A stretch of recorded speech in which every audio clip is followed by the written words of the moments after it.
Hello there and welcome to Arts Focus. This is a monthly 30-minute program that is sponsored by CAT TV and the Office of Cultural Affairs for the City of Columbia.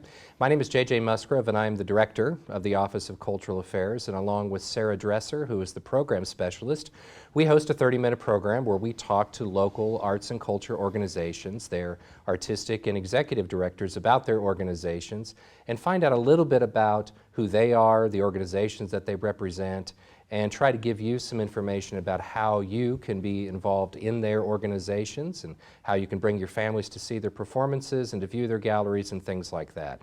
So today we have three special guests to introduce to you, and we're going to start out with Jill Womack, who is the artistic executive or artistic director. I know, I get to be everything. Executive artistic director. That would be a good one. Just Pooh-Bah is fine.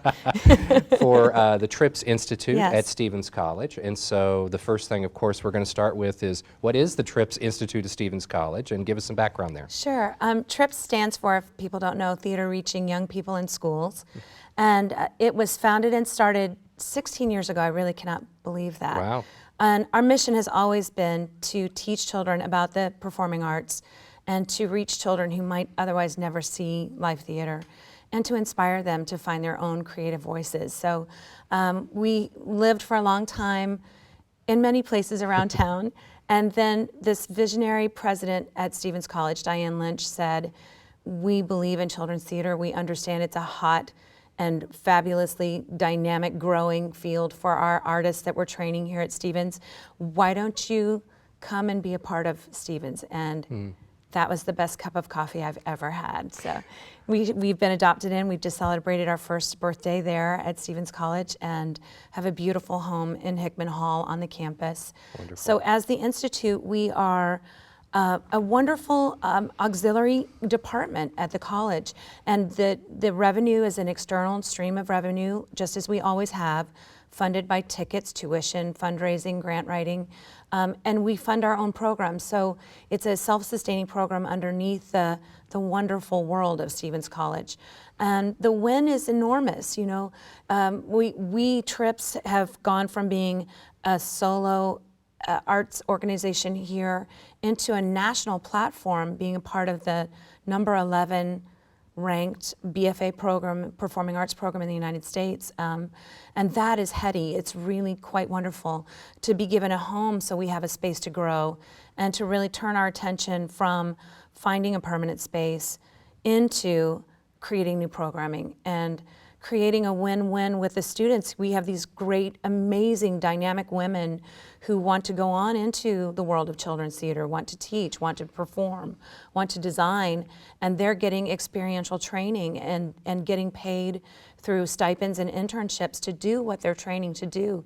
So the win is just extraordinary and really across the board. So it is just it's a really great time of growth and expansion, and you know, we're adopting the Stevens motto of Dream Up, and it's really been an amazing year, and looking forward, really incredible. That's fantastic. Yeah. So do you find that, like were you mentioning as far as being integrated into the BFA program, are you finding a lot of crossover? And I know I want to talk about your program specifically that you're doing, but briefly about how you have expanded Stevens programming to connect with the Trips programming. So you're talking about designing and directing and things like that. So.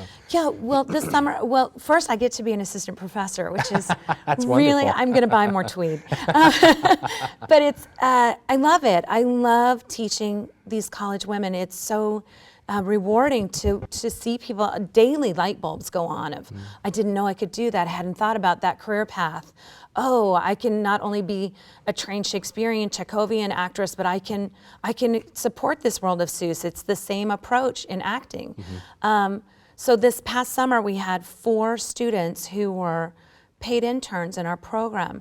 And one student is a lighting designer and getting her first foray into designing a show from beginning to end, really leaning on her own training and talent. Wow. And not having professors to go to and say, I need, how do I, but really having to problem solve and think creatively on her own. And that growth was incredible. And the confidence gained was incredible. So not just another entry on resume, but really true life, real world learning.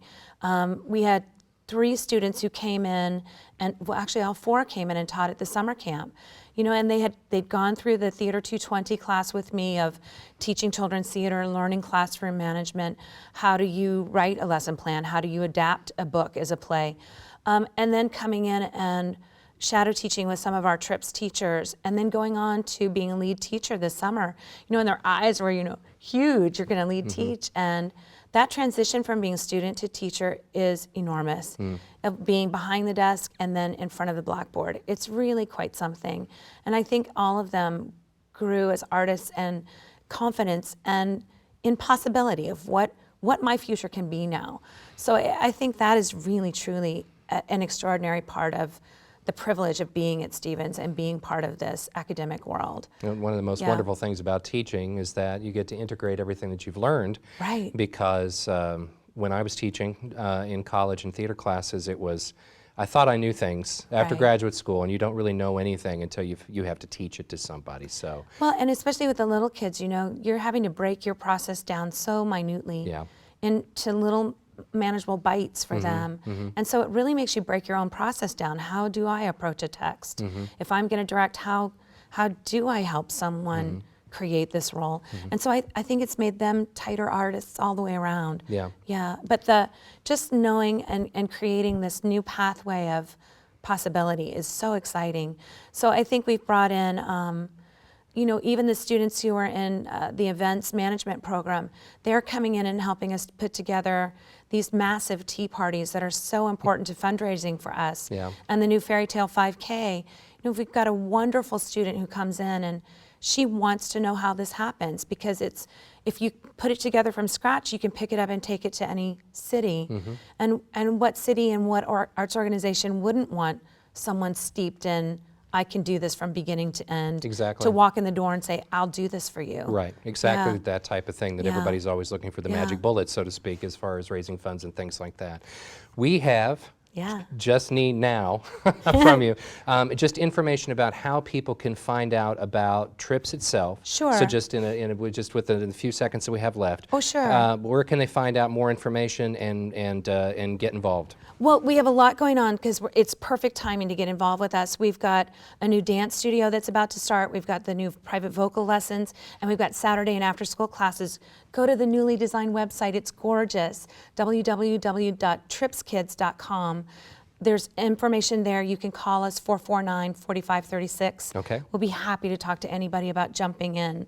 And we have programming from ages 10 months all the way through college. So that's fantastic. We're growing up with this community, and it's really exciting. For those of you that have children, this is an excellent program, an excellent organization to be involved with, and take a look at the information that's on your screen, and call today and sign up for some classes, because it's wonderful. Jill, thank you so much for joining us. Appreciate it. My pleasure. And we'll be right back with Arts Focus.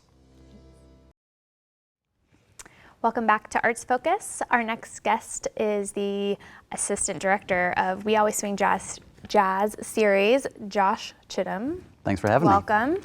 And I guess if you could give us just viewers who might not be familiar with the jazz series, a brief overview of your history. You're about to enter your 21st season. So we've been around a little while, getting ready to begin the third decade, as we say. So the Jazz Series is a nonprofit arts organization dedicated to present, promote, preserve, and celebrate the great American art form known as jazz. So really anything and everything having to do with jazz in Columbia, we want to be there and help promote it. So one arm of the operation are concerts. So we do about 10 to 14 or so shows a year. All of the national touring acts, oftentimes Grammy winners, even some special one-off world premiere performances before. So we're really happy whenever we can bring those fantastic musicians to Columbia. Then everything else is education. So those musicians will do master classes at the University of Missouri or here at Stevens College. Then we'll also take student musicians at the university level into elementary and middle schools to show the kids, what live jazz is. I think all arts are better in person, and especially something like jazz, where the spontaneous creation there, the improvisation on the spot is just crucial. And I think jazz almost has this theatrical elements there that, like I say, you need to see live. So, so we really just want to bring that into the schools. Great. Can you give us kind of an idea of, what's in store for this season, a variety of different types of concerts, maybe in different locations, any special events you have coming up. So one of the fun things about the Jazz Series is we're a venue-less promoter. So you can stop by the office and see our great CD collection, but none of our shows happen there. So our first concert is actually at MU at Stotler Lounge. It features the wonderful young trumpet player Christian Scott, who's very much steeped in the New Orleans traditions. His uncle is chief of Congo Square with the Black Indian tribes, and so he just really grew up knowing exactly where jazz was and what it is, but he really chooses to look forward and try to push the genre to a younger audience and try new things. So we're really excited to start our 21st season with him. So this will be September 13th at Stotler Lounge. And then, on the other side of that, we've got the 40th Anniversary World Tour of Ira Carey featuring Chucho Valdez. So this is a Cuban band that's been around for a long time. And like I say, they're hitting the road again to kind of get that going. So that'll be at the Missouri Theater. That's going to be November the 4th. So again, it's always great to have Chucho in town. And then, something even a little more different. In February, we're going to have kind of a mini Thomas Hart Minton Festival. Okay. So it's going to be February 2, 3, and 4. It'll all culminate with the presentation of some musical suites written by the great pianist Orrin Evans, who recently premiered them, I guess, sort of recently, this past winter at the Met. So he was commissioned to do some pieces by the Metropolitan Museum of Art there to honor Thomas Hart Benton. So naturally, when we saw that and the Missouri connection that Benton has, we wanted to bring that here. So it'll be only the second time in the world it's been played, and the Midwestern premiere, if you will. So we'll have Benton documentaries, Benton experts, panels, and like I said, all culminates there with the concert. So if you're interested in jazz or Missouri arts or anything like that, it's a really kind of a cool time to explore the Jazz Series and see what we're all about. Yeah, I really like the sound of that kind of unique opportunity that you're bringing this season. And then, of course, you always have your Sundays at Murray's series. Can you talk a little bit more about that, which people probably are familiar with? But for sure. So if you haven't been to Murray's, it's a wonderful restaurant there, south of town, a little ways on Green Meadows, and they're always closed on Sundays, except for our performances, which is also the only time you can get a reserved seat at Murray's. And so we've got we open up the season October 11th with Peter Martin, who's a great pianist out of St. Louis, and on through, and we actually end it with in April there with the Bad Plus, Joshua Redman. Okay. So some people might be familiar with the Bad Plus. They've kind of made a name for themselves of turning traditional maybe rock and roll or pop songs into a jazz tune. On that tour the average venue size is about 500 or 600. So to put them in a room like Murray's that's 125 seats, we're really excited to be able to do that and bring some of the best musicians in the world in such an intimate setting here in mid-Missouri. And those concerts sell out very, very fast. They do. I mean, some of them are nearly sold out already before season tickets even go on sale. So definitely check on with the Jazz Series if any of those look good. Great. Well, speaking of season tickets, I know you probably offer a lot of combinations of packages or individual tickets. Are those on sale? They're on sale. So season tickets are on sale now. Packages are on sale now, so that could be a ticket to all the Murray shows. You could do our district sampler, so the concerts that happen in the wonderful downtown area in Columbia, known as the district. And then we've got the Missouri Theater 4-pack. So if you'd like to do the Chucho show with Ira Carey's 40th Anniversary World Tour and the Orrin Evans Captain Black Big Band with the Thomas Hart Benton tribute, we've got a package deal there. So it's a great way to see the beautiful Missouri Theater and kind of dip your toes into the Jazz Series. And then single tickets will go on sale September the 9th. So after that, the floodgates open and you can buy whatever you want. If you just are interested in a couple, one of the shows speaks to you, or you want to start small with your and you always save a few bucks if you package them together, and we have student discounts for everything. So we really encourage folks to check it out, and we'll find some shows that work for you. Great. Any other things that you haven't talked about, like with your concerts or events, or you want to talk a little bit more I suppose about? Now that we're turning 21, we've sort of played around with this idea of it's legal for us to have a drink. Exactly. So we actually have a private barrel of bourbon from Four Roses that the Jazz Series has. So it's kind of a fun way, if you're of age, to celebrate the Jazz Series. You can go to Top 10 and buy a bottle of, like I say, private. We bought the entire barrel. Oh, wow. And we actually gave the barrel to Logboat Brewing Company in town, so they're going to do a barrel-aged beer in it. So again, jazz and a little bit of libations always go well together. So that's a fun project, and really just to stick their head into our downtown office at 21 North 10th Street, which is directly next door to the wonderful Columbia Access Television's downtown media center. And there you can explore our 7,000 title jazz library, sign up for our mailing list, and do all that kind of good stuff. To explore the jazz library, can anyone just do it, or do you have to sign up to be a member? How does that work? So it's totally free to come in and hang out and listen. But if you do become a member, then you can check stuff out. Great. So we have a good number of community members that do that, and the best part about it, if you're a student and become a member, you get half-price tickets. Okay, great. So we're really trying to encourage as many young people and students to come to the shows as we can. Jazz has this unjust connotation of being something that's stuffy and maybe older folks, but yeah, I mean, jazz is vibrant, never been more alive. Yeah, well, great. Any other community projects you want to talk about with education? Maybe a little bit more about kind of how the schools go Yeah, and for like sure. maybe So how people can one of the main bring that into them. concerts we do every year is our annual children's concert. Okay. So instead of bringing, like, say, the musicians from, say, the University of Missouri to the schools, we will bring one of our bigger acts. So this year it's Justin Coughlin, Okay. who's a wonderful piano player featured in the Oscar-nominated documentary Keep On Keepin' On. Okay. We befriended Clark Terry. But we're going to present him in the First Baptist Church here downtown, and then we'll bus in, as long as the numbers are right, well over 1,000 Wow. students for multiple shows. So yeah, it's a chance for students to get to see a very professional, world touring, well-respected jazz musician live, and no cost to them. Great. So yeah, that's really one of our most proudest projects. Really, is Yeah. that annual children's concert. And when does that take place? So that annual children's concert this year will be April the 27th and 8th. Okay, great. So Justin's going to be in town for a few days, and we're going to screen the documentary again. He's going to talk about his relationship with the late, great Clark Terry, who was actually from St. Louis, a fabulous trumpeter. And then, yeah, like I say, put on some shows for the CPS students and then the public at large, if they wish. Great. Well, if people need more information about your whole season, to buy tickets, where do they go? Yeah, Website? so our website is wealwaysswing.org. So if you go there, you can find all the good stuff. We're also on Twitter and Facebook. If you just search the We Always Swing Jazz series, note the quotes on We Always Swing. Yeah, or give us a call there at the office. We're 573-449-3009. Great. Well, thank you so much for joining us today. Hey, and thanks for we'll having see us. you next time. For sure. Thank you. Welcome back to Arts Focus. Once again, my name is J.J. Musgrove with the Office of Cultural Affairs for the City of Columbia. And we are having a wonderful event actually this Thursday night called the Poster Party for the Arts, where it's a fundraising event for the Columbia Arts Fund. And we encourage anybody who's interested in coming to that to go to our website, which is comoarts.org. Or to check us out through the Go Columbia Mo government website. If you did that, Go Columbia Mo/arts with a capital A, you can find us there, or just search OCA, whatever you'd like to do. But we're going to have a wonderful event on Thursday to raise more money for our Columbia Arts Fund. With me right now is Jason Evans, who is a board member with the Columbia Entertainment Company, a theater company here in town. Jason, thanks for joining us here. Thank you for having me, JJ. I'm happy to be here. Oh, good. Well, good. That's great.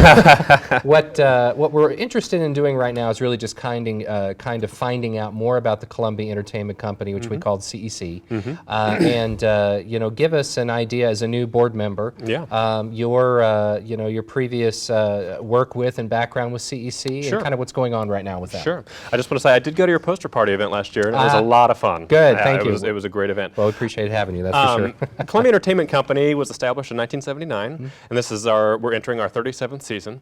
We're located in the northeast side of Columbia on 1800 Nellwood Drive. That's just off of Vandiver. We put on about 5 to 7 performances a year, about half of which are musicals and the other half of which are plays. And my personal background, I've only been back with the company. I did some work there as a child, but I've only been back with the company as an adult for about 2 years now. I've been in a handful of musicals on stage, including 9 to 5. I was also in Young Frankenstein. You and I met actually at a CEC musical, Spamalot, which was last year, and that was a really fun show. And as a matter of fact, my girlfriend Michelle was in a little show called Avenue Q that was directed by your wife. So It's a small world. that is absolutely the truth. But our mission over at CEC is to sort of be your community theater. We want the people in the community to understand that we're wanting to put on quality productions that they can come and enjoy. We always are looking for volunteers, if it's from costuming to stage work.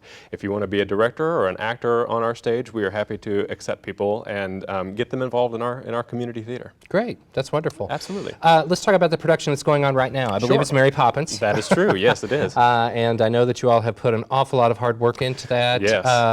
how long is the process usually for a musical ballpark figure? Yeah. And what's going on right now with Mary Poppins? Absolutely. Well, we started production the last week in July, and typically for our theater, we allow about 7 or 8 weeks for the production cycle between when we start rehearsals and when we actually open the show. So with Mary Poppins, we open this month on September 10th and run for 3 weekends, Thursday through Sunday. We have 3 evening performances on Thursday, Friday, and Saturday night at 7:30, and then a Sunday curtain at 2. Okay. And as I mentioned, that runs for 3 weeks. Our plays typically run for 2. But with Mary Poppins, as I mentioned, we started the last week in July, and we're about to open in a week. This is my first time being in an assistant director capacity under the direction of Miss Nora Dietzel, who happens to be our Boone County Recorder of Deeds. And it's a lot of fun. This show in particular has been a challenge because it's the first time we've done any sort of actual flying of our actors on stage. And so finding a company to help us install rigging and train our actors and operators to fly has been a challenge, and of course it's very expensive. Yes. But we're happy to do that and provide that opportunity for our actors and some of our stagehands to get that experience. And I think it's going to really bring out the magic in the show. I mean, it is just really exciting to do that. So we actually get to do that this week. It's a lot of fun. Well, that's fantastic. I mean, that's one of those things. If you do Mary Poppins has to fly. That's you do what the Peter audience Pan, Peter expects. Pan has to fly. That's I mean, exactly it's one of those right. things. That's exactly right. And that space is a wonderful space. It is. And however, it's not designed, with any rigging or anything like that. Really, I mean, That's true. And so that's a lot of. Build for that company, but they do it well, and so there you go. Absolutely, and we've had our flight director out there to examine our facility and make sure that we're able to do that, and we absolutely are. Our theater has a capacity of about 150, and our stage is pretty sizable for stages here in Columbia. Oh, for sure. And yeah, I think it's going to be a really, really significant effect to have our actors fly around during the music. It's going to be really great. That's great. That's wonderful. Yeah. Upcoming shows that are coming up right now. Sure. So for the rest of our season, we have 4 additional shows, 2 plays and 2 musicals. Our next show is called Sylvia, and it will open in November. The following show is a musical called A Chorus Line, which I'm sure you're familiar with. Yeah. That show will open in February. Following that is a play called The Dixie Swim Club, and that show opens in April. And our final show and musical of the season is The Music Man. Wow. Yes. That's wonderful. Yes, and that opens in June. If you have never heard of any of those musicals or you want to find out more, a lot of information, including a synopsis of each show and the ability to book tickets already for those shows, is on our website, cectheater.org, theater spelled with an R-E. Yes. The great debate, whether or not R-E or E-R. Yeah, we're classy like that. Yes, it is. There's a classiness to it. That's right. They said that I think they always try to explain what that means, and usually R-E is something to do with the drama or the art of it, and E-R they talk about it. That's usually a building or a movie theater or something like that. So, but everybody has their own opinion on the E-R thing like that. So that's wonderful. Are there opportunities as far as getting involved with CEC? You mentioned that there were opportunities for volunteerism. Absolutely. The costuming and other things as far as the technical. Is how does CEC do their season? Do they audition per show? Do they audition once at the beginning of the season? Just for more information about it. Absolutely. So we actually had our call for directors due today. So if you wanted to direct a show for our CEC, unfortunately that deadline was today. Sorry. But we have them submit materials, including kind of their preliminary vision for the show, and then we go through an interview process for our remaining show. So the first one, Sylvia, which will begin production this month after Mary Poppins starts to wind down its production. We'll have the director and actors do their audition process, etc. So typically that's at the theater. For Sylvia, our audition dates are September 14th and 15th at the theater, which is smack dab in the middle of our Mary Poppins production, but we'll be doing that in our lobby of the theater. Okay. And we invite everybody to come who wants to test out their chops as actors. If they like being on stage, that's wonderful. Typically, we let our directors bring their assembled crew. So that's costumers, that's assistant directors, choreographers, music directors, pit conductors, and we have a lot of people that frequently do a season of shows. They'll play in the pit for a lot of our shows. They'll be on stage and act in a lot of our shows. But again, we're always looking for new people that want to be a part of a theater. It's a great way to meet new people, as you and I have met through that. And it's a lot of fun. It's a lot of hard work, and that's something I've learned throughout my new job as the assistant director with Mary Poppins. Is putting on a show takes a lot of work and a lot of hands on deck. Yes, it does. And we have some very talented individuals doing everything from our set construction.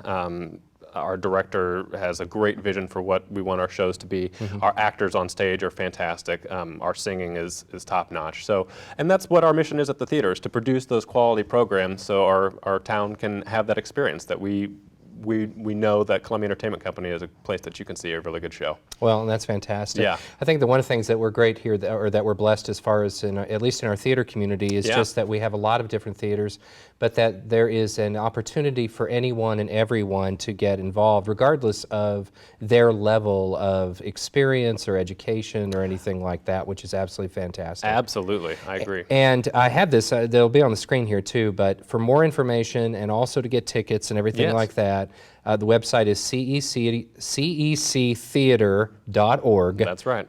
Theater with the R-E. I've just blown your entire website there. Sorry about that. CECtheater.org. But for more information, cectheater.org. I You'll will get go it through right. that. Yes, I know. Jason, thank you for joining us. You're very welcome. We really It was great to be appreciate here. it. And thank you for joining us. And this is Arts Focus with the Office of Cultural Affairs and CAT TV. Thank you.